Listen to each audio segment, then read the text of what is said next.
Why anime is not made in India? Why making anime in India is not possible? Simple शब्दों में बोलूं तो India में anime क्यों नहीं बनते? ये वो क्वेश्चन है जो एक ना एक बार हर एक इंडियन एनिमे वॉचर के दिमाग में आते ही हैं। सो आज की वीडियो के अंदर हम यही देखने वाले हैं कि क्यों इंडिया की एनिमेशन इंडस्ट्री इतना ग्रो नहीं कर पा रही है, जबकि पाकिस्तान जैसे देश ने भी अपना पहला एनिमे बना लिया है। सो आज की वीडियो के अंदर हम वो प्रॉब्लम्स देखने वाले हैं जो कि हमारी इंडियन एनिमेशन इंडस्ट्रीज के अंदर है, जिसकी वजह से जापान, चाइना या अमेरिका जैसी एनिमेशन हमारे देश के अंदर नहीं बनती। एंड हम सिर्फ प्रॉब्लम्स को नहीं देखेंगे, हम उनके सॉल्यूशंस को भी देखेंगे। पर सबसे पहले तो मैं आपको ये बता देता हूँ कि इंडिया के अंदर एनिमे बने हैं। For example the rise of valiant Indrajit, ये एक छोटी सी वीडियो जो कि यूट्यूब पर ही अवेलेबल है। इसको थॉट क्लाउड स्टूडियो ने बनाया है, जो कि एक इंडियन स्टूडियो है। इसकी अगर आप एनिमेशन देखोगे तो आपको बहुत ज्यादा प्यारी लगने वाली है। एंड सिर्फ यही नहीं, इसके जो कॉन्सेप्ट आर्ट है ना, उसमें भी बहुत ज्यादा मेहनत करी गई है। एंड इसके अलावा 3198 AD अश्वत्थामास रिवेंज, ये भी एक एनिमे की क्लिप है जिसको भी आप यूट्यूब पर देख सकते हो। ये भी एक इंडियन एनिमे स्टूडियो ने ही बनाया, जिसका नाम है क्रियॉन पिक्चर्स। पर जब इन दोनों क्लिप्स को आप देखोगे तो आपको ये तो पता चल जाएगा कि इंडियन एनिमे इंडस्ट्री करना चाहे तो सब कुछ कर सकती है। लेकिन आपको पता है कि इन दोनों एनिमे के साथ हुआ क्या? वेल, ये दोनों की दोनों बंद पड़ गई। एंड इसके पीछे का जब आपको रीजन पता चलेगा ना, तो आपको भी शौक लगने वाला है। चलो उससे पहले मैं आपको ये बता देता हूँ कि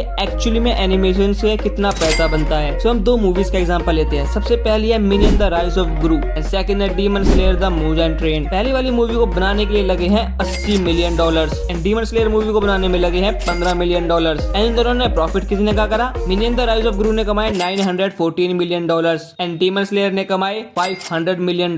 सो ये कंपैरिजन से आपको इतना अंदाजा हो गया होगा कि हाँ, एनिमेशन में बहुत ज्यादा पैसा बनता है। वेल, ये एनिमेशन इंडस्ट्रीज में कितना पैसा है वो मैं आपको बताता हूँ कंपैरिजन के साथ। हम कंपेयर करेंगे चाइना को, जापान को एंड अमेरिका को विद इंडिया। तो सबसे पहले आता है जापान, जिसके अंदर 15 से 20 बिलियन डॉलर्स की इंडस्ट्री है। चाइना के अंदर ये उससे भी ज्यादा है, जो कि है 20 से 25 बिलियन डॉलर्स की। एंड अमेरिका के अंदर दुनिया की सबसे बड़ी एनिमेशन इंडस्ट्रीज है। एंड ये इंडस्ट्रीज है 25 से 30 बिलियन डॉलर्स की। एंड अगर आप जानना चाहते हो कि इंडिया के अंदर क्या हाल है, तो मैं आपको बताता हूँ कि इंडिया के अंदर सिर्फ 1 से 3 बिलियन डॉलर की इंडस्ट्री है ये। तो अब सवाल आता है कि प्रॉब्लम कहाँ आ रही है, क्यों एनिमे इंडिया के अंदर नहीं बन सकते? पहले हमने ये तो देख लिया कि इंडियन एनिमेटर बहुत ज्यादा टैलेंटेड है एंड वो बहुत अच्छा काम भी करते हैं। फॉर एग्जाम्पल आप ये वाली क्लिप देखिए।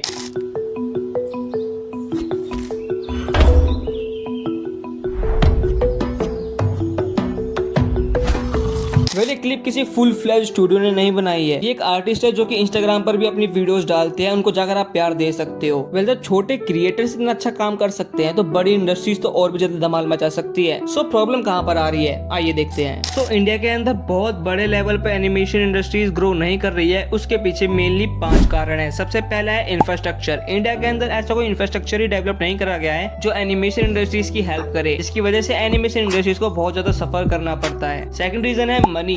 एक एपिसोड को बनाने में कितना पैसा लगता है भाई साहब, वो तो आप जान सकते हो इस कंपैरिजन से। जिन लोगों को नहीं पता मैं उनको बता देता हूँ कि एक एनिमे का एपिसोड बनाने में बहुत ज्यादा खर्चा आता है। इतना खर्चा कि अच्छे अच्छे लोगों के पसीने छूट जाएं। फॉर एग्जांपल हम नारुतो से कंपेयर करते हैं। नारुतो का एक एपिसोड को बनाने की कॉस्ट आती थी $90,000 से $100,000, जो इंडियन रुपीज में होते हैं 75 से 80 लाख रुपीज। ये था एक एपिसोड का। एंड नारुतो के अंदर 720 एपिसोड्स हैं। सो एनिमे को बनाने में बहुत ज्यादा पैसा लगता है। थर्ड रीजन है एजुकेशन। इंडिया के अंदर जो एनिमेशन की एजुकेशन दी जाती है वो बहुत ही बेसिक लेवल की दी जाती है। एंड बहुत ही कम लोग हैं जिनको इस एजुकेशन के बारे में पता भी होगा। ज्यादातर लोग बाहर से कोई कोर्स करते हैं या फिर वो खुद से ही सीखते हैं। एंड बहुत ही कम लोगों को इस कोर्स के बारे में पता होता है, क्योंकि ज्यादातर लोग तो सिर्फ नीट, जेई इनकी तैयारी करते हैं। एंड मेनली यही चीजें ज्यादातर हाईलाइट भी होती है। तो ये भी एक कारण है। एंड फोर्थ रीजन है लोगों का माइंडसेट। इंडिया के अंदर अभी भी बहुत सारे लोगों का ये माइंडसेट है कि एनिमे तो एक्चुअली में कार्टून होते हैं एंड कार्टून तो बच्चे के लिए होते हैं। सो एनिमे भी बच्चों के लिए होते हैं, बड़ों के लिए नहीं। पर वो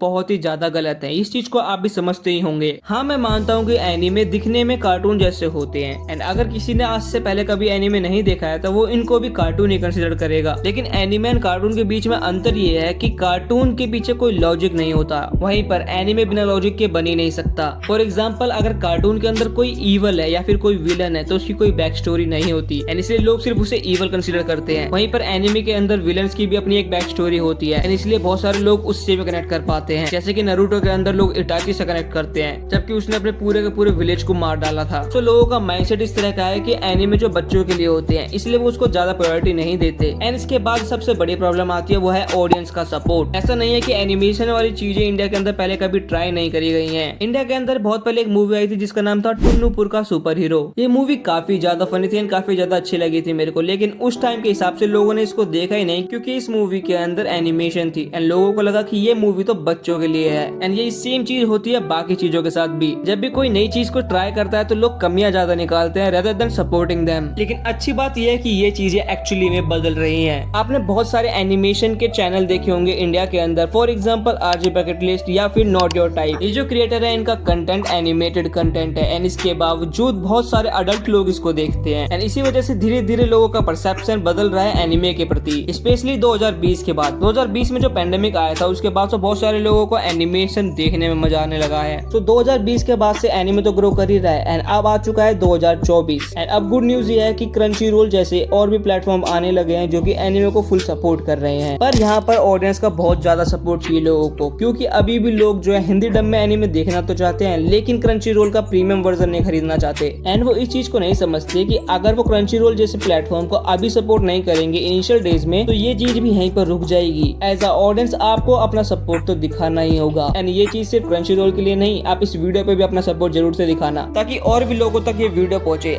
एंड मोटू पतलू से हटकर हम कोई अच्छा कंटेंट बनाने लगे। एंड जितने लोगों को ये लगता है कि एनिमे तो यार सिर्फ बच्चों के लिए है, उनको मैं बोलूंगा कि एक बार ये वाली वीडियो चेकआउट करो। बाकी मैं मिलूंगा आपसे नेक्स्ट वीडियो के अंदर। सायोनारा, जय हिंद एंड जय भारत।